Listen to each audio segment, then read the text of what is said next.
सभी लोगों को नमस्कार। कि कर्म एक इतना बड़ा विषय है कि वो आप पौन घंटे में या 1 घंटे में बहुत तेजी से बोलूं बहुत आता है, मुझे भी अच्छा नहीं लगता। इसलिए मैंने आपसे अनुमति ली थी। हम इसको 2 सत्र में चलाएंगे। आज पहला सत्र जो रहेगा वो हम कर्म के नियमों के ऊपर बात करेंगे कि कर्म के नियम क्या हैं जो हमारे शास्त्रों में और गीता में दिए गए हैं। और बाद में हम जो अगला सत्र होगा उसमें हम बात करेंगे कि वो कर्म के नियमों का उपयोग करके हम कैसे निष्काम कर्मयोग और नैष्कर्म की स्थिति को जाते हैं।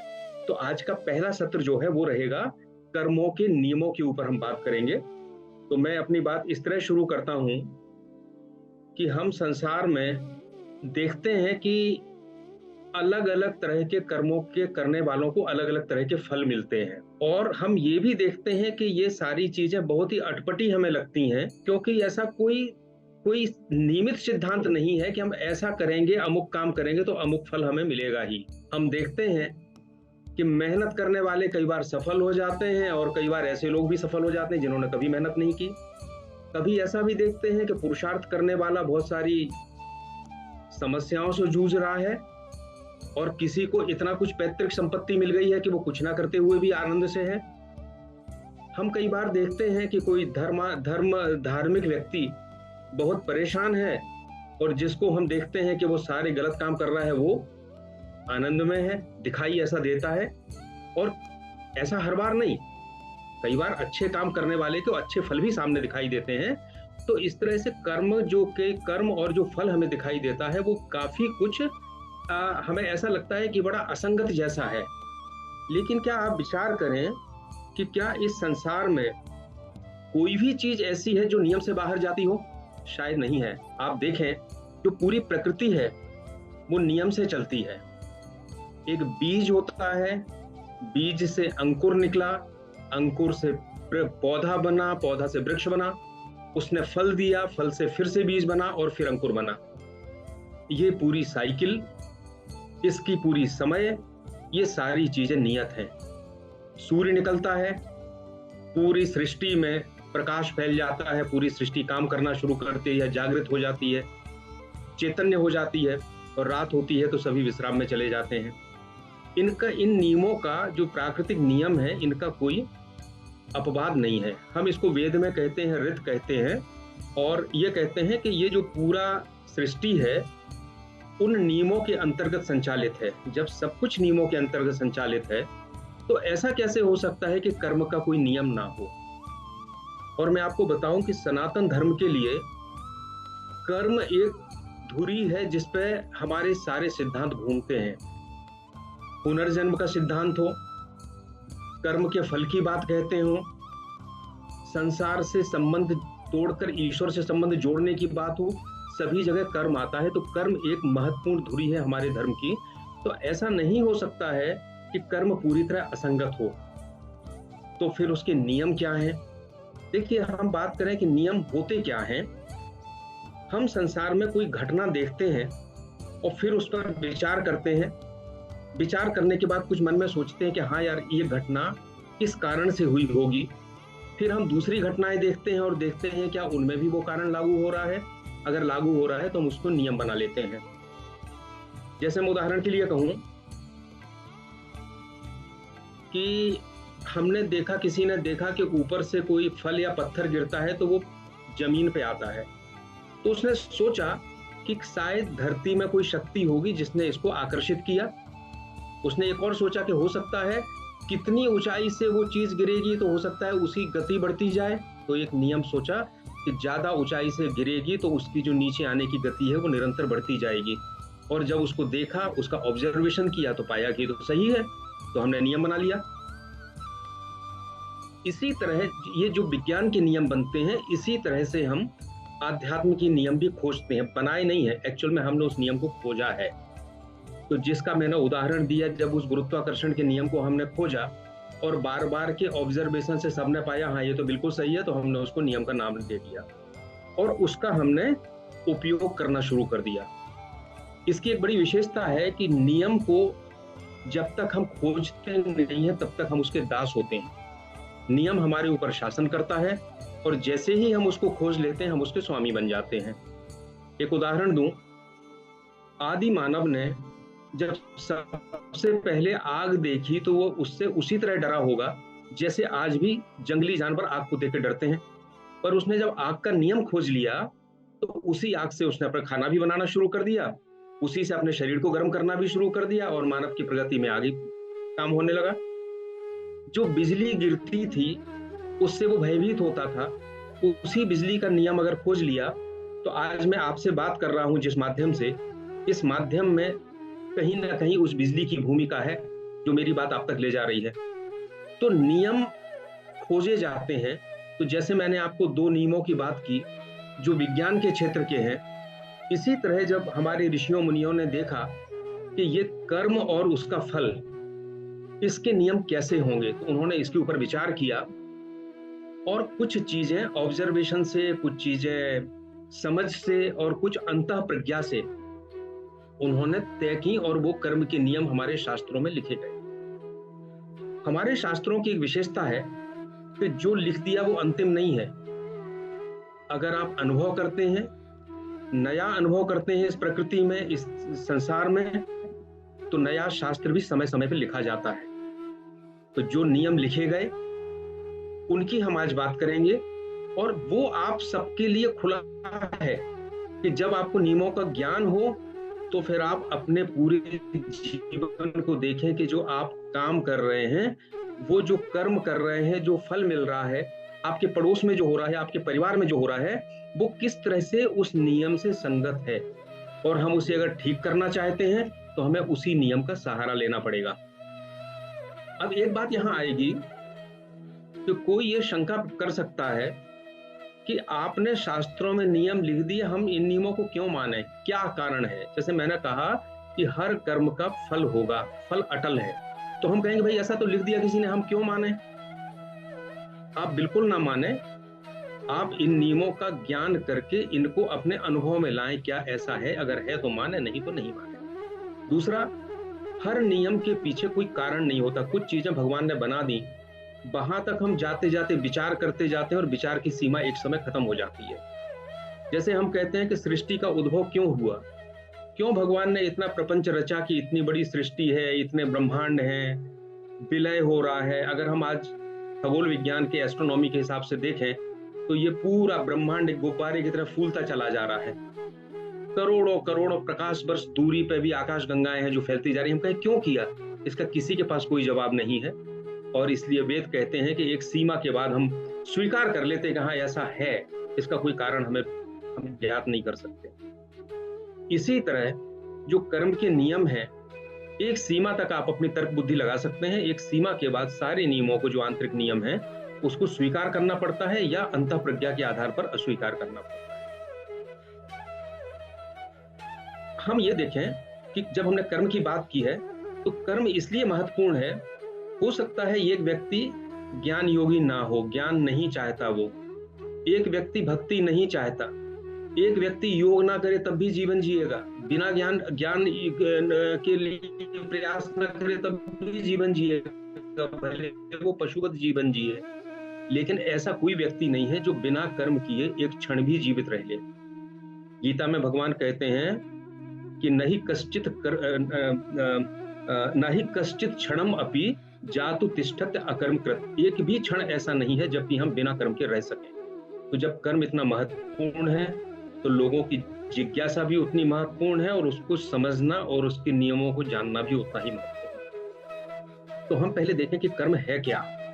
देखिए, जो हम मानते हैं कि एक ब्रह्म है और एक प्रकृति है, एक पुरुष है, एक प्रकृति है, ब्रह्म है, माया है। प्रकृति जो है वो क्रियाशील है हमेशा और ब्रह्म हमेशा अक्रियाशील है। ब्रह्म में कोई क्रिया नहीं होती, ब्रह्म में केवल चेतना है, सत है, चित है, आनंद है। लेकिन जितनी क्रियाएं होती हैं वो सारी प्रकृति में होती हैं। इसलिए ब्रह्म जब अवतार लेना चाहता है तो वो भी कुछ नहीं कर सकता जब तक वो अपनी प्रकृति का सहारा न ले ले।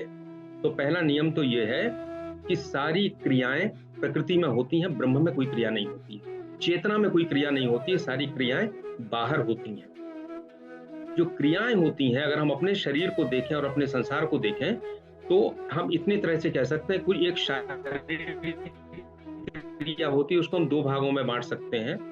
एक तो ऐच्छिक क्रिया होती है, मैं बैठा हूं, मैंने अपना हाथ उठाया और नीचे रख लिया हूं, तो इसको ना करूं। एक अनैच्छिक जो होती ही होती है, जैसे मैं आपसे बात कर रहा हूं तो मेरा दिल धड़क रहा है, आप सबके शरीर में रक्त का संचरण चल रहा है, चाहें या ना चाहें ये तो चलेंगी ही। ये सारी क्रियाएं हैं, क्योंकि इस पर आपका ना तो आप कर्ता के रूप में इसमें जुड़े हैं और ना आपने इनसे कुछ चाहने की इच्छा की है, ना आपने इसके फल की कामना की है। सारी की सारी क्रियाएं हैं। दूसरी होती है मानसिक, मैं बैठा हूं और मैं कुछ सोच रहा हूं, तो ये मानसिक क्रिया है। जब तक ये शरीर के माध्यम से इसको हम क्रियान्वित ना करें तब तक ये क्रिया है और तब तक ये कर्म नहीं है। और तुलसीदास जी कहते हैं कि कलिकर एक पुनीत प्रतापा, मानस पुण्य हो ही नहीं पापा। कलयुग में एक है कि अगर आप सोचते केवल हैं तो सोचना पाप नहीं है। हालांकि ये जो सिद्धांत है ये थोड़ा सा खतरनाक है, क्योंकि गीता कहती है कि जैसे ही उसको पाने के लिए प्रोत्साहित हो जाते हैं, आप गलत चीज सोचते हैं तो गलत विचार आपके मन को प्रेरित करेंगे और आपकी क्रियाएं भी गलत होना शुरू हो जाएंगी। तो हमें तो विचार सोचने पे भी प्रतिबंध लगाना है, लेकिन जब तक सोचना है तब तक वो क्रिया है, वो कर्म नहीं है। और आपने कभी ये नहीं सुना होगा कि कोई क्रियाफल होता है, नहीं, आपने सुना है हमेशा कर्मफल होता है। तो क्रिया जिसमें हम कर्ता के रूप में नहीं जुड़े हैं और जिसके फल की हमें कोई इच्छा नहीं है, उस क्रिया का कोई फल नहीं होता और वो क्रिया कहलाती, वो कर्म नहीं कहलाती। लेकिन जैसे ही हम कोई विचार करते हैं कि हमें ये चीज चाहिए, हम किसी चीज की कामना करते हैं, विचार करते हैं, और विचार को जैसे ही हम क्रियान्वित करते हैं वो कर्म बन जाता है। और कर्म जब बन जाता है तो कर्म फल के सिद्धांत लागू होना शुरू हो जाता है। तो क्रिया और कर्म, मैं बैठा, मैंने एक छोटा सा कंकड़ उठा के नदी में फेंक दिया, मुझे कोई सरोकार नहीं था, मैंने कुछ नहीं सोचा, मैंने ये नहीं सोचा कि इससे कुछ नुकसान हो रहा है, फायदा हो रहा, वो मेरी क्रिया है, उसमें उसमें कोई पाप पुण्य की बात नहीं है। मैंने हाथ उठाया, रख लिया, कोई पाप पुण्य नहीं है। लेकिन इसी हाथ को अगर मैं किसी को चाटा मारने के लिए कर लूं या किसी को आशीर्वाद देने के लिए कर लूं और मेरे इसमें कर्तापन जुड़ गया और इससे मैंने किसी फल की इच्छा कर ली, तो यह कर्म में परिवर्तित हो गया। तो हम लोग दिन भर जो करते हैं, आप विचार करेंगे, हमारी जितनी अनैच्छिक क्रियाएं हैं जो अपने आप होती हैं, उनको अगर छोड़ दें तो हम पूरे दिन केवल कर्म करते हैं और कुछ नहीं करते, क्योंकि ऐसी कोई क्रिया नहीं है जिसमें हमने अपने आप को जिसका कर्ता ना मान लिया हो। अब एक विचार और आता है कि अरे ये तो आप कह रहे कर्ता और फलाशक्ति की क्या बात है, तो हम इसके बारे में बात करेंगे अभी, जब हम कहेंगे कि कर्म बंधन कैसे होता है, जब हम इसको वेदांत के हिसाब से बात करेंगे। अभी हम बात करेंगे चूंकि हम दिन भर कर्म करते हैं। अब कर्म की विशेषता यह है कि कर्म करने में अधिकार केवल मनुष्य योनि का है और किसी के पास भी कर्म करने का अधिकार नहीं। योनियां कितनी है? मनुष्य है और मनुष्य के अलावा है जिसमें जीव जंतु भी हैं और देव योनि भी है, देवता भी है। मनुष्य केवल ऐसा है जिसके पास ये अधिकार है कि वो कर्म करे या ना करे, वो कर्म कैसे करे या कैसे ना करे ये तय करे। एक शेर है, अगर वो मांसाहारी है, उसको प्रकृति ने बना दिया तो वो शाकाहारी नहीं बन सकता, वो मांसाहारी ही रहेगा।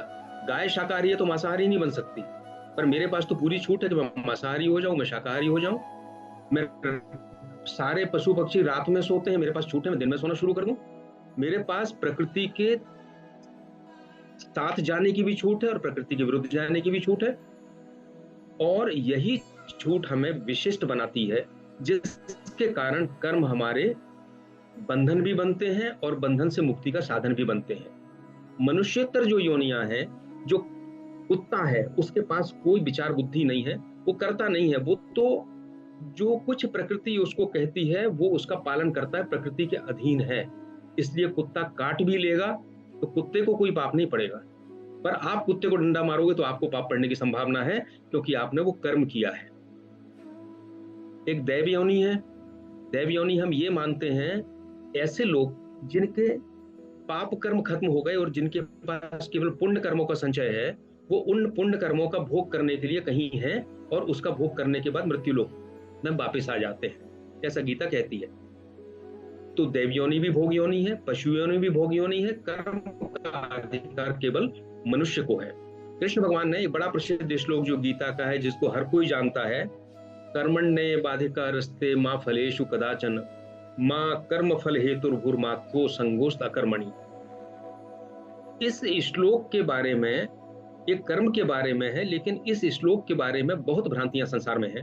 जब मैं छोटा था तो एक फिल्म आई थी और उसका अभी तक हमें एक गीत याद है, कर्म किए जा फल की इच्छा मत कर रे इंसान, जैसे कर्म करेगा वैसा फल देगा भगवान, ये है गीता का ज्ञान। मेरी उम्र के जो लोग होंगे उनको याद होगा, आज से 30-35 साल 40 साल पुरानी फिल्म है ये कोई। कर्म किए जा फल की इच्छा मत कर रहे इंसान। लोग कहते हैं ऐसा कैसे संभव है कि फल की इच्छा नहीं करूं और कर्म करूं इस संसार में रह के? बिल्कुल सही है, और गीता ने ऐसा कहीं नहीं कहा। गीता कहती है कर्मण्ये बाधिकारस्ते मां फलेषु कदाचन। तुम्हारा अधिकार कर्म करने में है, तुम्हारा अधिकार फल में नहीं है। अधिकार का मतलब कर्म कैसे करें, करें या ना करें, ये मेरा अधिकार, पर फल कैसा मिलेगा ये मेरा अधिकार नहीं है, ये तो कर्म अपने आप निर्धारित कर देगा। तो फल की इच्छा के बिना कोई कर्म नहीं होता। जब हम अभी कर्मयोग के अगले सेक्शन में बात करेंगे तो हम देखेंगे कि पहले निम्न स्तर पर जब हम चेतना के होते हैं तो फल की इच्छा ही हमें कर्म कराती है, लेकिन जब हम चेतना के उच्च स्तर पर पहुंच जाते हैं तब भगवान की प्रेरणा कर्म कराती है, तब फल की इच्छा खत्म हो जाती है, तब वो निष्काम और निष्कर्म बन जाता है। तो शुरुआत में हम देखें भगवान ने जो कहा है, भगवान ने ये कहा है कि तुम्हारा अधिकार कर्म करने में है, और तुम्हारा अधिकार ये नहीं है कि तुम फल को बदल दो, फल तो जैसा होगा वैसे ही होगा। तो इस पहले श्लोक में दो बातें भगवान ने, दो नियम बता दिए कि फल अटल है और कर्म जैसा आप चाहो वैसा कर सकते हैं। दूसरी लाइन में भगवान दो सलाह देते हैं कि मां कर्म फल हेतुर्भुर, तुम कर्म फल के लिए कोई काम मत करो, उसकी इच्छा मत करो, माते संगोष्ठ अकर्मणि, लेकिन तुम ऐसा भी मत करो कि अकर्मण्य होके बैठ जाओ, कर्म तो तुमको करना ही पड़ेगा। अब एक बड़ी विचित्र बात शुरू होती है कि कर्म किए बिना हम रह नहीं सकते, और कर्म करेंगे तो कर्म बंधन बनता है, और हमें बंधन चाहिए नहीं, तो हम कर्म किस प्रकार से करें, इसमें हम आगे बात करते हैं। अब तीसरे नियम की बात करते हैं। पहला नियम हो गया कर्म करना हमारे अधिकार है, दूसरा हो गया कि फल को हम नहीं बदल सकते, तीसरा नियम है, मैं जैसा पहले मैं बोल चुका हूं, न ही कश्चित क्षणम अपि जातु तिष्ठत अकर्मकृत, कोई भी क्षण ऐसा नहीं है जिसमें हम बिना कर्म किए रह सकें। चौथा जो है नियम है वो कहता है, मैं तुलसीदास जी का एक चौपाई कहूंगा कि कर्म प्रधान विश्व करी राखा, जो जस करई सो तस फलु चाखा। और एक संस्कृत में कहते हैं कि अवश्यमेव भोक्तव्यम कृतम कर्म शुभाशुभम, जो भी हमने कर्म किए हैं उसका शुभ या अशुभ फल तो हमें भोगना होगा। एक मैं आपको उदाहरण देता हूं, रामचरितमानस में दशरथ जी के जो पूर्व जन्म था उसमें उन्होंने बहुत तप किया था और भगवान का दर्शन भी प्राप्त किया था, और भगवान से प्रार्थना की थी कि वह पुत्र रूप में उनके घर में जन्म लें। उनके तप के कारण उन्हें चक्रवर्ती साम्राज्य मिला, राम उनके पुत्र के रूप में हुए, लेकिन उन्हें एक शाप था जो श्रवण कुमार को अनजाने में उन्हें मार दिया था, और उसके पिता का शाप ये था, उस कर्म का फल ये था कि तुम्हें भी पुत्र वियोग में मरना पड़ेगा। अब राम अगर चाहते, राम तो ब्रह्म के अवतार थे, तो क्या अपने पिता के इस कर्म फल को मिटा सकते थे? निश्चित रूप से सक्षम थे, लेकिन भगवान भी कर्म के नियम के कर्म फल को मिटाने के लिए सहमत नहीं है। उन्होंने भी अपने पिता को पुत्र वियोग में मरने दिया, पर उस कर्म फल में उसके बीच में कहीं कोई हस्तक्षेप नहीं किया। तो कर्म हमेशा करना पड़ेगा और कर्म फल अटल है। अगला नियम है कर्म का कि कर्म अगर अच्छा है और बुरा है तो ये कर्म आपस में एक दूसरे को निरस्त नहीं करते। आप ये मत सोचिए कि आपने 4 कर्म अच्छे किए और 4 कर्म बुरे किए तो दोनों आपस में कट के 0 हो जाएंगे। अगर दशरथ ने तप किया था तो चक्रवर्ती सम्राट हुए, भगवान के दर्शन किए थे, भगवान पुत्र रूप में प्राप्त हुए, लेकिन अगर किसी का वध किया था तो उसके पाप स्वरूप उन्हें भी पुत्र वियोग में मरना पड़ा। बुरा काम अपना फल देगा और अच्छा कर्म अपना फल देगा। एक और नियम है, वो नियम ये कहता है कि आवश्यक नहीं कि हर कर्म तत्काल फल दे दे। हर कर्म एक समय लेता है, जब वो पकता है फिर वो अपना फल देता है। और इस आधार पर कर्म 3 तरह के हो जाते हैं: क्रियमाण कर्म, संचित कर्म और प्रारब्ध। ये ऐसा समझिए आप, क्रियमाण वो कर्म होते हैं जो हमने किए और हमें तत्काल फल मिल गया। मुझे प्यास लगी और मैंने 1 गिलास पानी पी लिया, तो प्यास बुझ गई, कर्म हुआ, लेकिन कर्म का तत्काल फल हो गया, कर्म खत्म हो गया। भाषा में आपसे कहूं, आप कभी भी देखते होंगे आपने कोई कर्म किया, पता ही नहीं चल रहा, फल नहीं मिला, क्या कारण हुआ? वो कर्म जो शास्त्र कहता है वो संचित कर्मों के रूप में जमा हो गया। और तीसरा वो होता है जो संचित कर्म का जब समय पूरा हो जाता है, वो पक जाते हैं, तो उनका फल जो आता है वो प्रारब्ध या भाग्य के रूप में सामने आता है। तो क्रियमाण कर्म होते हैं, संचित कर्म होते हैं और प्रारब्ध होता है। आप सबका अलग, संचित कर्मों का भी समय अलग अलग होता है। आप ऐसे एक साधारण उदाहरण देखें, मैं गेहूं की फसल बोता हूं तो मुझे 4 महीने में गेहूं मिलता है, पर मैं आम की गुठली को कहीं बो दूंगा तो मुझे 5 साल बाद फल मिलेगा। इसी तरह सारे जो कर्म हैं ये सारा अपना अपना समय लेते हैं। तुरंत फल देंगे तो क्रियमाण होंगे, संचित रहेंगे तो कुछ समय बाद फल देंगे तो संचित होंगे, और जब फल देने के लिए पक जाएंगे तब वो प्रारब्ध होंगे। इन तीनों पे हम लोग अभी थोड़ा और बात करेंगे। संचित जो क्रियमाण कर्म होते हैं वो हमारी जिम्मेदारी है कि हम ऐसे करें कि आगे चल के वो हमारे लिए संचित और प्रारब्ध में ना बदल पाए। हमने पिछले अनंत जन्मों से कर्म किए हैं, और अनंत जन्मों के कर्म क्रियमाण तो तुरंत फल देके उसी जन्म में खत्म हो गए। संचित कर्मों का एक बड़ा बोझा हमारी पीठ पर लदा हुआ है, जो हम ढोए चले जा रहे हैं।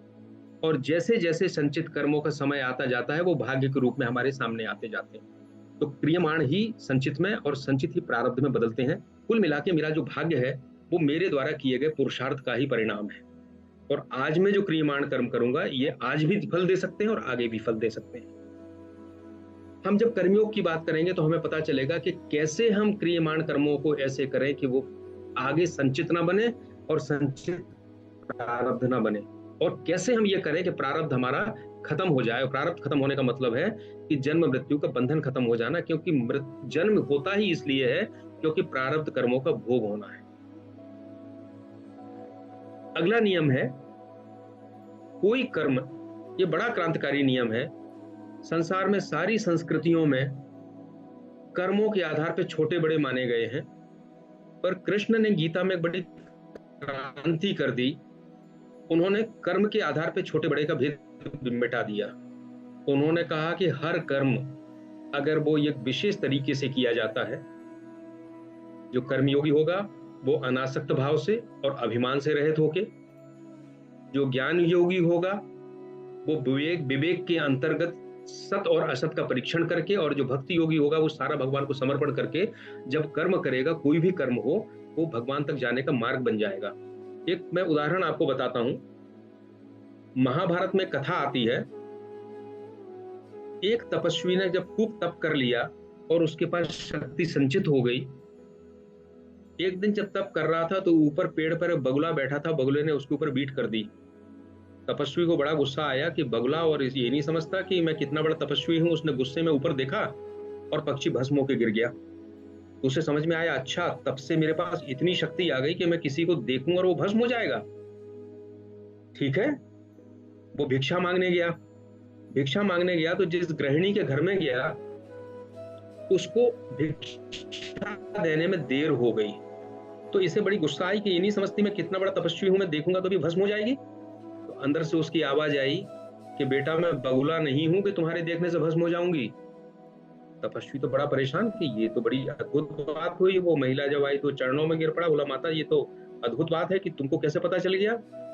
उसने कहा मैं कुछ नहीं करती हूं, मैं अपने परिवार का जो मेरा स्वधर्म है उसको मैं पूरी निष्ठा से करती हूं, सारे कर्मों को भगवान को अर्पित करती हूं, इसमें मेरा कोई अहंकार नहीं होता है, और इस कारण से मेरी अपने आप इतनी उच्च आध्यात्मिक स्थिति हो गई है कि मुझे ये सारी चीजें समझ में आने लगी।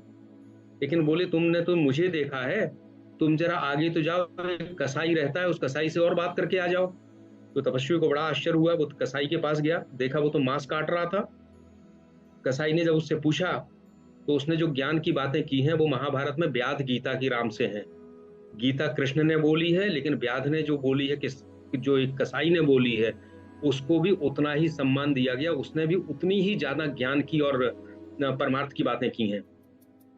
तो उससे जब पूछा तो उसने कहा मेरा भी कुछ नहीं, मुझे चूंकि परंपरागत रूप से काम मिला है तो मैं इसी काम को पूरी अनासक्ति से, पूरी ईमानदारी से और अपने आप को इससे अलग करके इस काम को करता हूं और उसी का मेरा परिणाम है। कुल मिला के कोई कार्य ना छोटा है ना बड़ा है, वो किस चेतना के स्तर पे जाके और किस किस प्रेरणा से या किस उद्देश्य से किया जाता है। अगर वो लोक कल्याण के लिए किया जाता है तो वही हमारी आध्यात्मिक उन्नति का पथ बन जाता है। और अंतिम महत्वपूर्ण बात यह है कि कर्म अपने आप में एब्सोल्यूट है। कोई कर्म ना अच्छा है ना बुरा है, ना शुभ है ना अशुभ है। ये तय करता है जो करने वाला है उसका उद्देश्य क्या है, उसकी भावना क्या है। आप देखिए, सेना में दूसरे देश के दुश्मन को गोली मार देते हैं तो हम उसको कभी दंड नहीं देते, लेकिन वही अगर कोई चौराहे पे किसी को गोली मार दे तो वो अपराधी हो जाता है। तो कर्म वही है, पर भावना के कारण उसका बदल गया, उसका जो सेक्टर था वो चेंज हो गया। हम कहते हैं कि झूठ बोलना पाप है, झूठ बोलना विकर्म है, लेकिन कृष्ण ने महाभारत में कितनी बार झूठ बोला। द्रोणाचार्य को तो मरवाया ही इस तरह से था कि कह दिया कि अश्वत्थामा मरो। अब ये नहीं पता कि वो नर है कि कुंजर है, हाथी है कि मनुष्य है, और इस झूठ को बोल के उसको मार डाला। जयद्रथ को अंधेरा कर दिया, अंधेरा हो गया, उसने सोचा शाम हो गई, शाम से बाहर निकल के आया तो उसको मार डाला। लेकिन ये सारे काम कृष्ण ने बिना किसी अहंकार के समष्टि के कल्याण के लिए किए थे। इसलिए इन कर्मों को हम कभी विकर्म नहीं मानते, इनको कभी बुरा कर्म नहीं मानते, इनको हम कर्म ही मानते हैं, अच्छा कर्म मानते हैं। तो कर्म के जो ये 6-7 सिद्धांत मैंने बताए हैं, इनको आप ध्यान रखें और फिर आप अपने दैनिक जीवन में देखें कि जो आप कर्म कर रहे हैं वो किस श्रेणी में जा रहा है। अब इन कर्मों का कैसे प्रभाव पड़ता है उसकी हम बात करेंगे। तो सबसे पहले तो हम बात करेंगे कि हमने जो कहा कि कर्म बंधन होते हैं। आप में से बहुत से लोग कहेंगे कि ये तो विश्वास की बात है, आपने कह दिया बंधन होते हैं तो क्या बंधन हो जाएगा, लिख दिया शास्त्र में तो क्या हुआ। निश्चित रूप से आप सही बात कह रहे हैं, और सनातन शास्त्रों की विशेषता ही ये है कि वो कभी आपको बाध्य नहीं करते, वो एक लॉजिक देते हैं। और वो लॉजिक जो है, जो हमारा विज्ञान का लॉजिक होता है ना, तर्क होता है ना, इससे परे होता है। देखिए कर्म कैसे बंधन होते हैं। मेरा जो शरीर है ये 2 चीजों से मिलकर बना है, जड़ से और चेतन से। जड़ जो मेरा शरीर है ये 5 तत्वों से मिलकर बना है, क्षिति जल पावक गगन और समीर, पृथ्वी आकाश जल वायु और अग्नि। और इसके अंदर 3 चीजें और हैं जो प्रकृति के भाग हैं, वो है मन बुद्धि और अहंकार। ये अष्टधा प्रकृति कहते हैं गीता में। इसका एक श्लोक है, भूमि रापो नलो वायु खम, मतलब ये 5 चीजें, क्षिति जल पावक गगन समीरा, भूमि रापो नलो वायु खम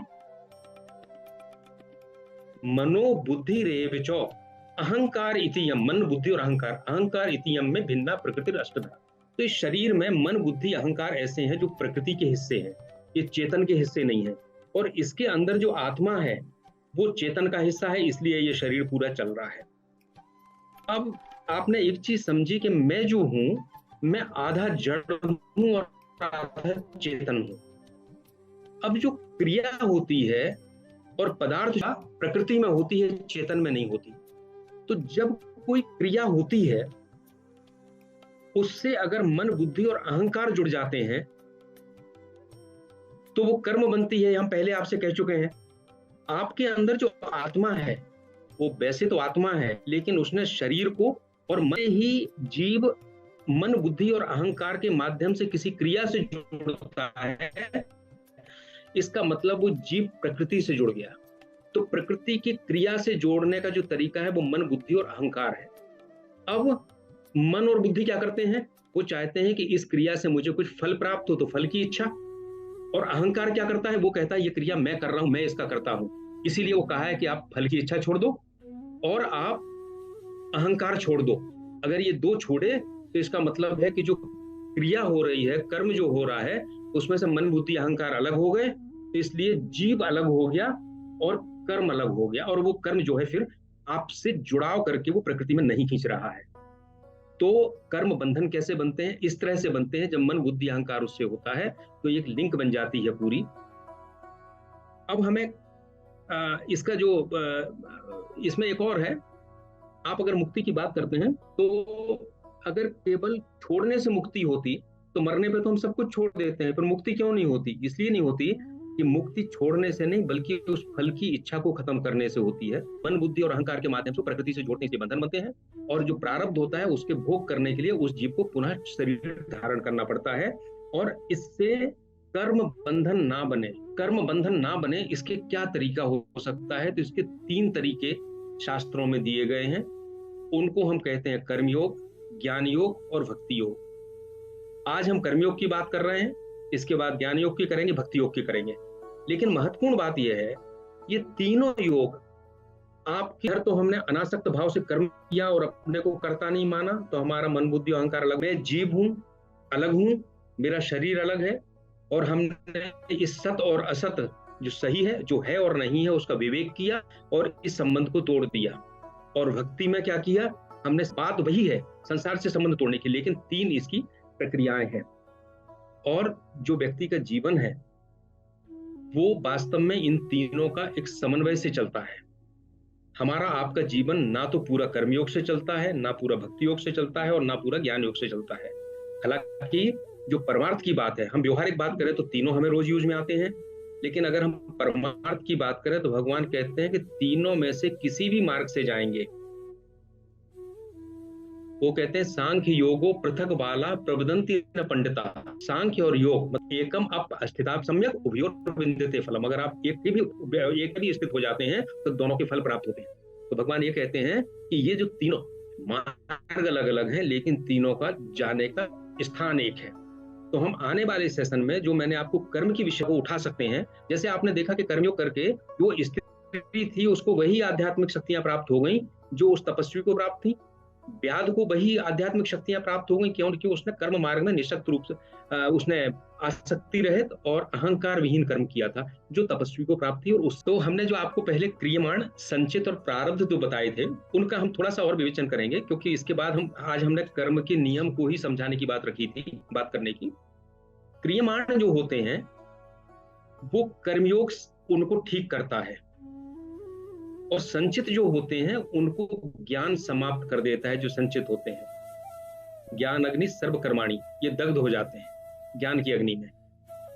और प्रारब्ध जो होते हैं वो कटते नहीं है। तो प्रारब्ध को संचित में कहते हैं कि जैसे एक धनुष के ऊपर किसी ने बाण चढ़ा लिया तो वो संचित है, अभी छूटा नहीं है बाण, तो वो बाण वापिस भी हो सकता है। और ज्ञान अग्नि अगर प्रज्वलित हो जाती है तो वो समाप्त हो जाते हैं। तो कैसे ज्ञान अग्नि प्रज्वलित होती है, वो छोटा सा उदाहरण दूंगा।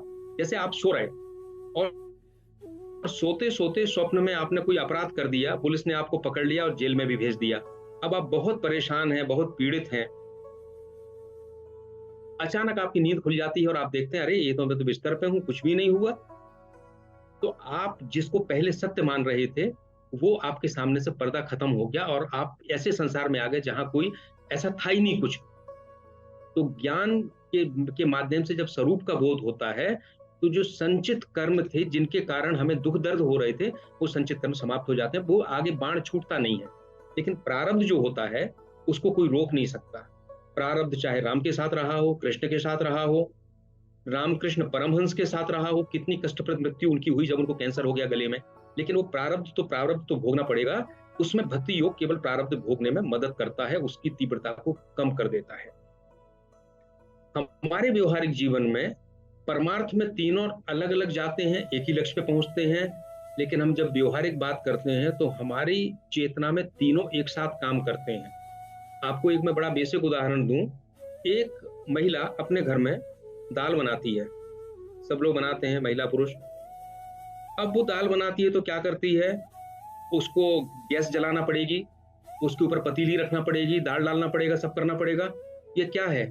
ये कर्मयोग है। वो कर्म करेगी, कर्मयोग करेगी तभी ना दाल को चढ़ा पाएगी।